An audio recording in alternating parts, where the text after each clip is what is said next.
Is Paul Atreides really the hero of this story? Or the galaxy's greatest villain? The ending of Dune Part 2 wasn't a victory.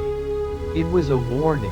And what comes next in Dune Part 3, Messiah, might be far darker than anyone expects.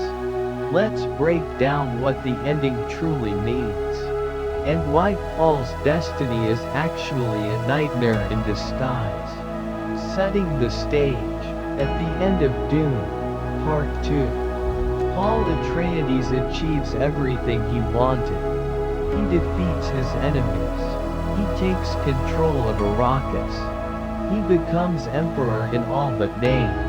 But Dune is never about winning. It's about power, and the cost of believing you're chosen. Arrakis itself is not just a desert planet. It is the center of the universe's economy. The spice controls space travel, religion, and politics. Whoever rules Arrakis rules everything. Paul didn't stop the prophecy. He became its prisoner.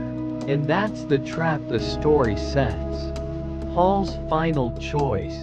Paul knows the future. He has seen the Holy War. He has seen billions die in his name. And yet, he still chooses the throne. Why? Because Paul believes something incredibly dangerous. He can control destiny. In Dune, prescience is a trap. The more Paul sees the future, the fewer paths remain open. Every step to avoid disaster pushes him closer to it. Think about it. Every vision Paul has is filled with blood, fire, and fanaticism. He knows the jihad is coming, but instead of rejecting it, he convinces himself he can guide it. The ending isn't about ruling. It's about locking the universe onto a single, violent path. And Paul walks into it willingly. Why Paul is not a hero? Here's the uncomfortable truth. Paul Atreides is not a savior. He is a manufactured messiah. The Bene Gesserit planted myths across Arrakis centuries ago. They seeded legends of a chosen one, so that one day, someone could use them. Paul doesn't deny the prophecy. He weaponizes it.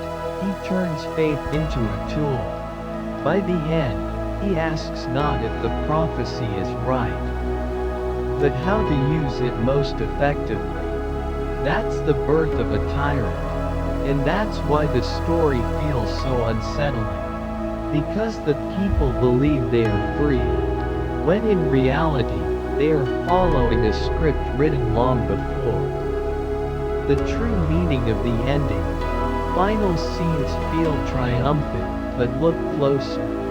Paul stands alone. Relationships are fractured. Chani walks away. Chani represents a future Paul has lost. She is the voice of love, of humanity, of choice. And when she leaves, it shows us that Paul has sacrificed everything personal for the illusion of destiny. The ending tells us clearly, Paul has won the galaxy and lost his humanity. And that's exactly where Dune, Messiah begins. The victory is hollow. The warning is loud. The silence after the cheers is the sound of a nightmare beginning. Dune 3. What's next? In Dune, Messiah, Paul's reign triggers a galaxy-wide jihad. Not despite his intentions, but because of them. He becomes trapped by worship, politics, and the future he cannot escape. The universe sees Paul as a symbol, and symbols don't get to choose. Expect Dune 3 to focus less on war, and more on consequences, betrayal, manipulation, the slow collapse of a god who knows too much. Friends become enemies. Allies become conspirators, and Paul himself becomes a prisoner of the myth he created. And that collapse is the true drama. The dark irony, the greatest irony. Paul wanted to prevent a nightmare, but by trying to control the future, he guaranteed it. Paul isn't evil. He's worse. He's convinced he's necessary, and history shows. That's how the worst disasters begin. That's how tyrants are born. The galaxy doesn't see a man. It sees a god. And gods cannot escape their worshippers. The real question isn't, is Paul hero or villain? It's, was there ever a way to escape destiny at all?